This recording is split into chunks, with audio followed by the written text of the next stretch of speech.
August 2nd, 1990, Saddam Hussein's forces crashed through the defenses of oil-rich Kuwait.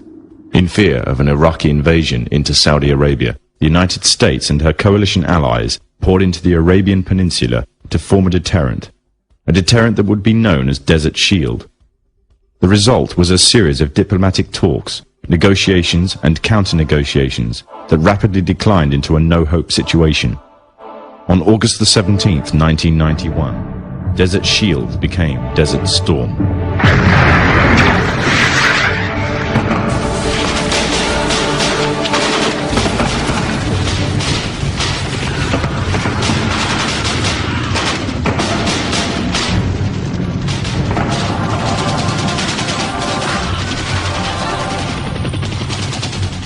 The conflict was witnessed by millions through the eye of CNN and the BBC, showing propaganda of the systematic eradication of Saddam's forces by a coalition far superior in technological, political, and economic power.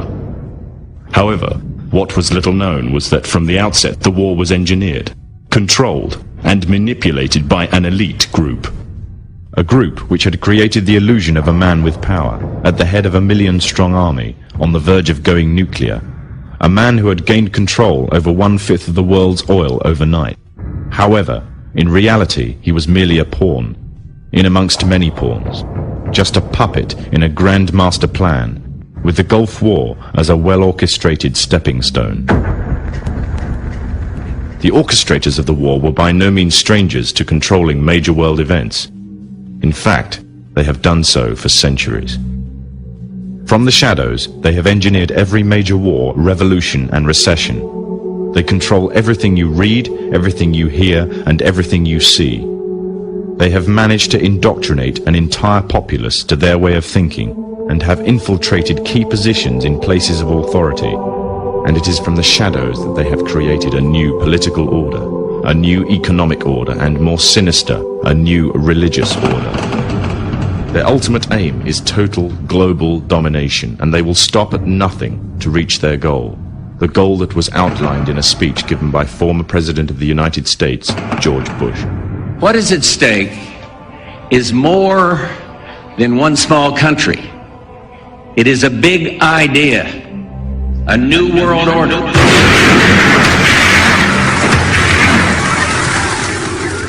However, the origins of this global plan were not created in the offices of the White House. In reality, their roots lay in another war. This time, the year is 1095, and the place, Clermont, France.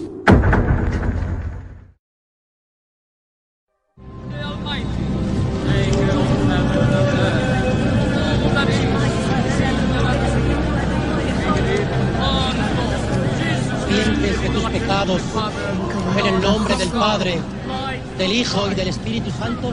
11th century Europe was ruled by the Church, which held a firm grip on the hearts and minds of the people. This power enabled Pope Urban II to wage war on the Muslim Caliphate and crusade in what he called a War of the Cross, to recapture the land of Jerusalem. It had been under Muslim rule since the year 637, but in 1099 this rule was brought to a bloody and sudden end. In the name of the cross, women were raped and murdered. Children were put to the sword, and it is said that blood ran in the streets knee-high to the horses. Out of this land of bloodshed and terror, a group of men arose. Men that would stop at nothing to get what they wanted, no matter what the cost. 20 years after Jerusalem was taken, the Dome of the Rock was seized by a group of warrior monks calling themselves the Knights of the Temple of Solomon, or more simply, the Knights Templars.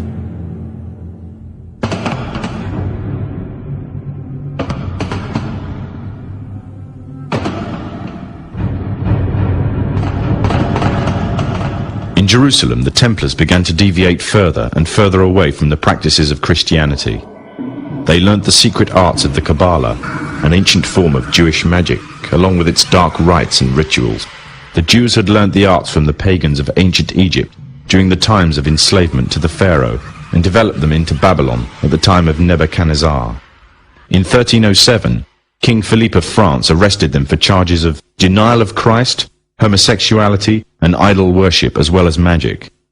In 1314, Pope Clement V declared all Templars as heretics to Christianity, ordering all their properties to be seized. Their leader, Jacques de Morlaix, was captured and burnt to the stake. The Templars were cornered, and just when it seemed they were finished forever, a glimmer of hope arose from a seemingly certain end. They were to find a safe haven as well as an ally. But not in France. In fact, in a country in a desperate struggle for independence against the English. The country of Scotland.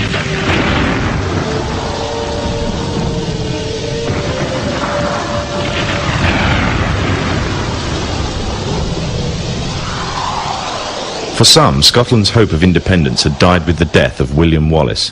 However, to the King of Scotland, Robert the Bruce, the arrival of the Templars gave him a new secret weapon. Their experience, gained over 200 years of fighting the mighty armies of Islam, had made them expert in combat and warfare, and more than a match for any army brought before them. In 1314, the Templars, allied with Robert the Bruce and his army, took to the fields of Bannockburn in the long-awaited showdown with the English. Robert the Bruce's foresight paid off. The 25,000-strong English army suffered a humiliating defeat at the hands of only 6,500 men. The dream of an independent Scotland had finally been achieved. The Templars had brought themselves back from the brink of destruction, and never again would they allow themselves to be destroyed. This time they would control the country by controlling its kings, and in order to preserve their secret order, the Templars would have to die, or more precisely, the name would have to die. The Templars, who had escaped Europe, were finally laid to rest in Roslin Chapel, Scotland, which stands to this day as sign of their presence in Britain.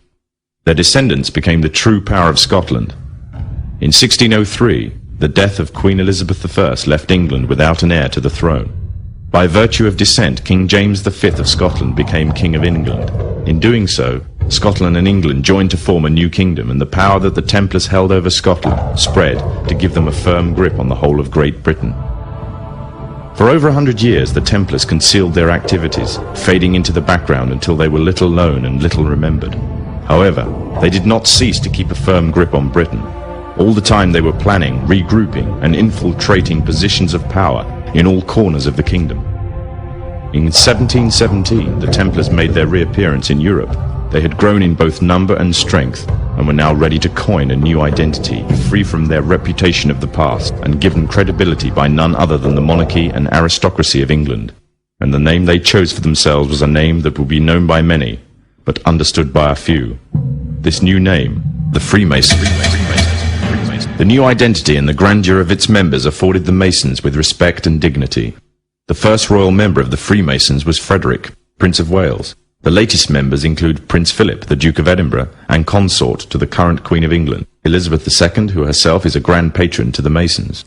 However, behind closed doors, the Freemasons were free to indulge in the secret rites and rituals handed down to them by their ancestors, and these became the basis of their levels of membership, called degrees.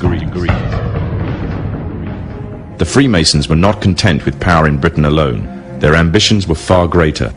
In the years to come, the world would witness Europe and America being plagued by wars and revolutions, each more devastating than the other. However, these would not be as commonly believed, the spontaneous effects of a downtrodden people, but in fact schemes created by the exclusive few, driven by hunger for absolute power. All this would take place from the very country from which they had fled centuries earlier, and would become the base for their global domination.